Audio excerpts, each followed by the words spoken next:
রোদ বেরিয়েছে, হ্যাঁ বেরিয়েছে, তাই এখন আমি বাইরে নিয়ে এসছে দে। এই যে বেরো, রোদ বেরিয়েছে, হ্যাঁ বেরো।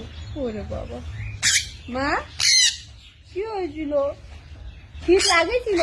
যা শীত লাগছে ওদের শীতের জন্য। মা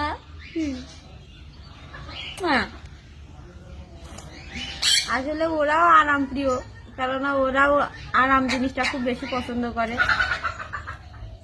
মা ঢুকপা আর আসপা না, তাই থাকো। রোদ দেখেছে বলে বাইরে বের হয়েছে, নাহলে তখন বাইরে যে কুয়াশা ছিল তো সেই সময় তো ও সে বের হচ্ছিল না। আমি একবার উড়িয়ে পটি করে নিয়ে পটি করে ওখানে দাঁড় করে রেখেছি, ও দাঁড়ায়নি, ও আবার শুধু আমার আগেও ঘরে চলে গেছে। কি হয়েছে পাপা? কাটি শীত লাগছে আমাদের। কি হয়েছে? শীত লাগছে? মা তুমি কি একটু বাদাম খেতে?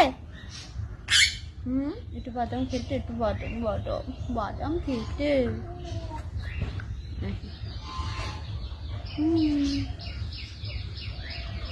এই এটা কাটে না।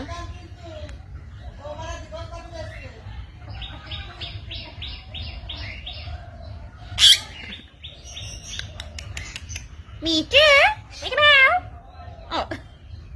আর একটা কথা হচ্ছে যে টিয়া পাখিগুলো আছে, ওরা মিঠু মেয়া বা মিঠু মিঠু এভাবে ডাকে, এদের সেটা পছন্দ না। এরা মিঠু মিঠু করে ডাকলে এদের রাগ হয়ে যায়, উল্টো আমাকে রাগ দেখায়, কামড়ায়, চলে যায় এদিক সেদিক, এরকম করে। মিঠু এদের কথাটা পছন্দ না, টিয়া পাখি এদের পছন্দ করে না। এক কথায় কোনো মানে ওর প্রতিদ্বন্দ্বীও কাউকে পছন্দ করে না।